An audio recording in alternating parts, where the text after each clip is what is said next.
first topic. I love that you must have been a little bit offline this week because it always makes WAN Show more fun when I get to get the genuine what reaction from you.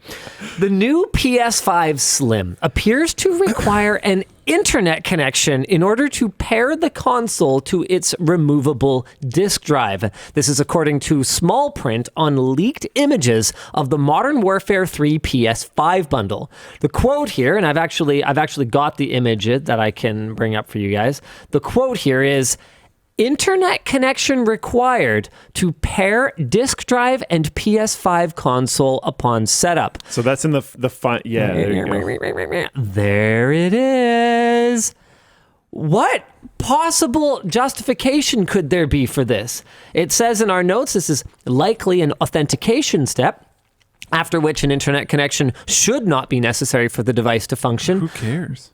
But that's a really good question. Who cares? Is the danger that people will find use injection... like a third-party external disk drive? Yeah. And if they did, would that be such a problem? Yeah. Like, aren't the days of pirated Blu-rays kind of behind us at this point? Is that really a major concern?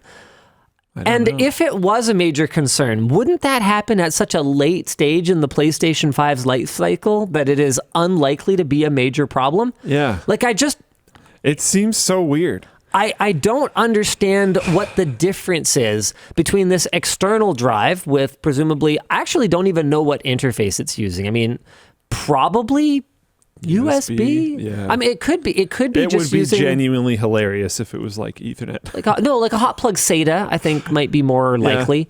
eSATA was a thing for a very, very short period of time. I still don't think it's going to be that. It was super cool, but it's not like the SATA standard doesn't support hot plugs, so there's no reason that it couldn't actually be serial ATA. But what I'm trying to figure out here is why this would need an extra validation step compared to if, say, for example, you were to swap the internal Blu-ray reader of a regular PlayStation 5. Yeah. Or maybe it isn't extra. I mean, maybe this is one of those things where Sony, having learned an awful lot about piracy of their games over the last 25 years. When did the PS1 come out? 96? Let's see. 97?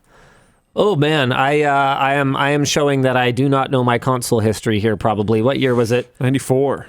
Wow, was it that long ago? 30 years of PlayStation just about. Apparently. American debut was 95. That's incredible. All right. Yeah, Japanese debut was December of 94. American debut was September of 95. Wow. So Sony's learned an awful lot from mod chips and people burning their own PlayStation discs over the years. So maybe this is something that they feel is necessary from an anti-piracy standpoint, but I still have to wonder if the long-term impact of this is ultimately going to be more negative than any possible gain that Sony could get from this. I don't want to be that guy, but I think people are just going to roll over. Roll over? Yeah. What do you mean? I don't think there's going to be enough of a splash. Well, okay. No, I agree. I agree with you 100%. But when I say long-term impact, I mean when this PS5 Slim that you ultimately paid more money for, because if you want to get the optical disc add-on, like down the road, you actually end up paying more than the cost of a regular PS5 with the optical disc drive included, could end up becoming a paperweight in the future if for whatever reason Sony decided to turn off their authentication servers and your disk drive dies. And, we kind of go, oh, yeah, but I mean, what are the odds that... No, the odds are really good. Oh, I pretty much guarantee that'll happen. I don't know when, but like... However, now that PlayStations and Xboxes are basically just computers, I do think that forward and backward compatibility of games is going to improve a lot. So I don't think that it's a huge deal in the same way that if, let's say... okay, what's a device that has been notoriously difficult to emulate? PlayStation 3. Okay, I don't think it's going to be as bad as if a PlayStation 3 required an internet connection and then the authentication servers turned off and there was no way to deal with a broken optical drive, because there could conceivably be games that cannot now and maybe can never be experienced in their full proper fidelity without functioning original hardware. But with the PS5, I do see this as being a little bit less likely. This is interesting. Scene in Floatplane chat suggests that maybe it's the movie studios that are requiring it in some way.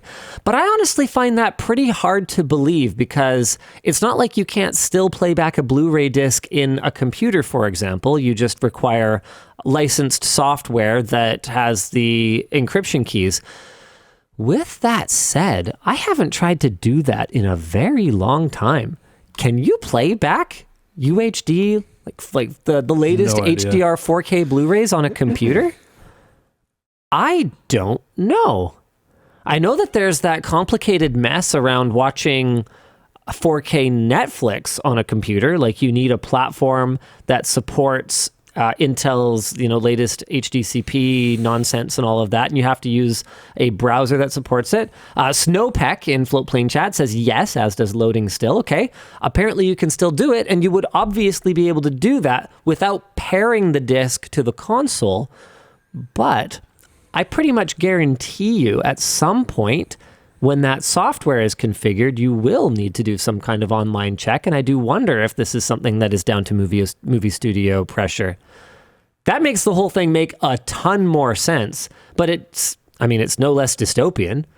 Like, you buy a product, and so what? Someone else decides if you're allowed to use it or not? Like, no, I buy it, I plug it in. Is all the hardware there? Well, then it should probably work. And I'm surprised this wouldn't get caught by like a right to repair thing almost.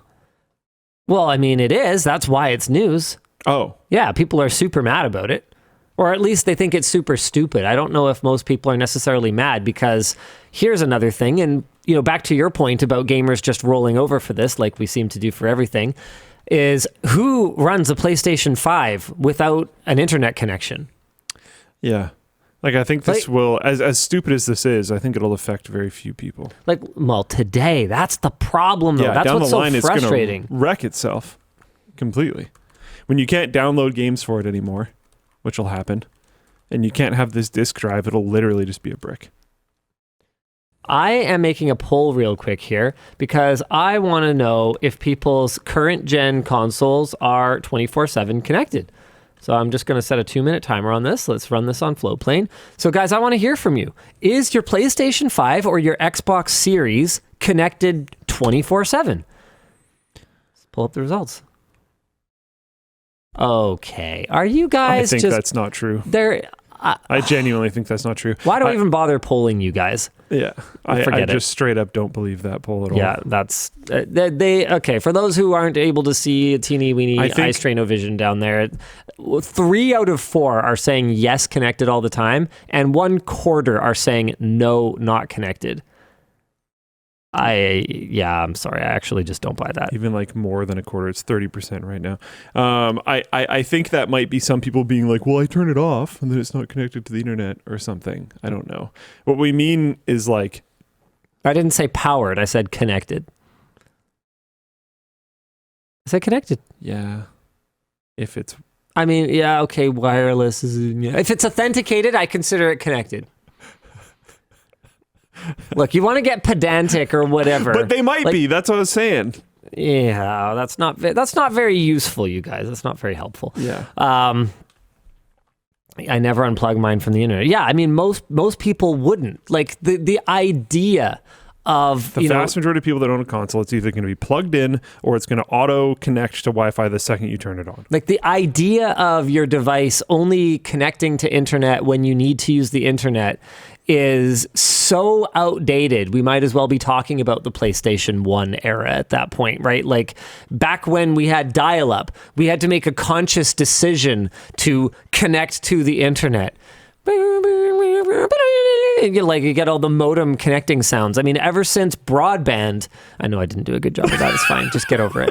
Ever since broadband, things are just connected 24/7 because they don't tie up your phone line. So if your console is connected at all, I'm sorry, but I simply do not believe you that you explicitly disconnect it and then connect it when you need to use the internet. I actually do not believe you. That would be wild. Yeah. I saw some people in chat being like, well, I don't have a console. And it's like, yeah, Well, that's not what I asked. The question was only for people that do have consoles. Is your PS5 24/7 connected? No. I don't have one. Oh man, you it's guys. Okay. Either way, You a vast, guys. vast, I'm assuming over 90% amount of people are going to have, when it is powered on and you own one, it is connected to the internet consoles. That's what I would say. Yeah, so you're right. It's not a problem until it's a problem. And who knows? Maybe Sony will adopt a very different stance towards right to repair at some point in the future. And they will, when they turn off the authentication servers for this, they will... They'll do nothing. Yeah, that's probably way more realistic. Yeah. It's really frustrating.